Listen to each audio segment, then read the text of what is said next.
বাংলাদেশ শাহজালাল আন্তর্জাতিক বিমানবন্দর থেকে নতুন এক দরবেশ বাবার আগমন হয়েছে। এই দরবেশ বাবা সবার লাগেজ কেটে ছিঁড়ে বের করে দামি দামি ল্যাপটপ মোবাইল চুরি করে নিচ্ছে।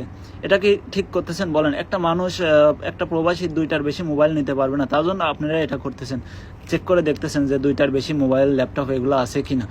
আচ্ছা, আপনারা বলেন, আপনাদের প্রবাসীদের কাছে একটা, বাংলাদেশের মানুষের কাছে একটা প্রশ্ন আমার, যে আমরা একজন প্রবাসীদের ব্যক্তিগতই তো একজনের 2-3টা মোবাইল থাকতে পারে, যারা চাকরি করে 2-3টা মোবাইলের প্রয়োজন হয়, ব্যক্তিগতভাবে 2-3টা যদি মোবাইলের প্রয়োজন হয়, আরও পরিবারের যখন 2 বছর 3 বছর একটা প্রবাসী কত কষ্ট করে দেশে ফেরে, তখন যদি পরিবারের চাওয়া থাকে, অনেক ভাই বোনের চাওয়া থাকে একটা মোবাইল নিয়ে যাবে, 2টা মোবাইল নিয়ে যাবে, তাহলে 1টা 2টা 3টা মোবাইল যদি আমরা না নিয়ে যেতে পারি, তাহলে আমরা কোথায় বাস করি বলেন? কোথায় বাস করি? আমরা কি চুরি করে নিয়ে যাচ্ছি মোবাইল? আপনাদের মতো কি আমরা চোর? আপনাদের মতো যে চোর হতাম, তাহলে আমাদের এই বিদেশে যে আমরা বিভিন্ন দেশে থাকি, এই দেশের এয়ারপোর্ট থেকে আমাদের আটকাই দিত। আমরা কষ্টের ফলে, এগুলো কষ্ট করে ইনকাম করে আমরা দেশে ফেরার সময় 2-3টা মোবাইল, একটা ল্যাপটপ, কিছু স্বর্ণ নিয়ে যাই। আপনারা চুরি করে নিয়ে যায় না, বুঝছেন? আপনারা এত বুদ্ধিজীবী, তাহলে দেশ থেকে যে খালাম, যে দেশের জিনিসপাতি, দেশের টাকা পয়সা পাচার করে অন্য দেশে পাঠাইছে, তখন আপনাদের বুদ্ধিজীবী কই ছিল বলেন? আমরা এর সঠিক বিচার চাই, আমরা প্রবাসীরা এর সঠিক বিচার চাই, একে আইনের আওতায় আনা হোক, আমরা সঠিক বিচার চাই।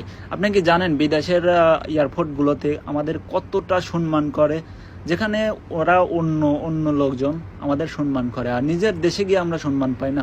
এটা কোনো কথা হলো? আমরা 2 বছর 3 বছর কত কষ্ট করার পর কত আশা নিয়ে দেশে ফিরি। আগে আপনারা এয়ারপোর্টে ব্যাগ কেটে চুরি করে নিতেন, আর এখন ডাকাতি করতেছেন। আমি বলবো এটা ডাকাতি। আমরা এই দেশ থেকে কিনে নিয়ে যাচ্ছি, এদেশের সমস্যা হচ্ছে না, আপনাদের সমস্যা কি বলেন তো? আমরা কি চুরি করে নিয়ে যাচ্ছি? আর এদেশ থেকে আমাদের দেশে যে নিয়ে যাচ্ছি, নিয়ে যাই না কেন, এটা তো আমাদের দেশের উন্নতি, তাই না? মানতাম যদি আপনারা এগুলো যদি অবৈধ কিছু নিয়ে যাচ্ছি, একটা মোবাইল কি অবৈধ হতে পারে? আমরা পিস্তল নিয়ে যাচ্ছি, গাঁজা নিয়ে যাচ্ছি, মদ নিয়ে যাচ্ছি, তখন যদি ধরতেন তাহলে আমরা মানতাম। এই প্রবাসী ভাইটা দেখেন, একটা খাবার তার মায়ের জন্য হয়তো নিয়ে যাচ্ছে, আপনি সেই খাবারটা মুখে নিচ্ছেন, ব্যাগ ছিঁড়ে বের করে এই খাবারটা মুখে দিচ্ছেন, আপনি লজ্জা করতেছে না?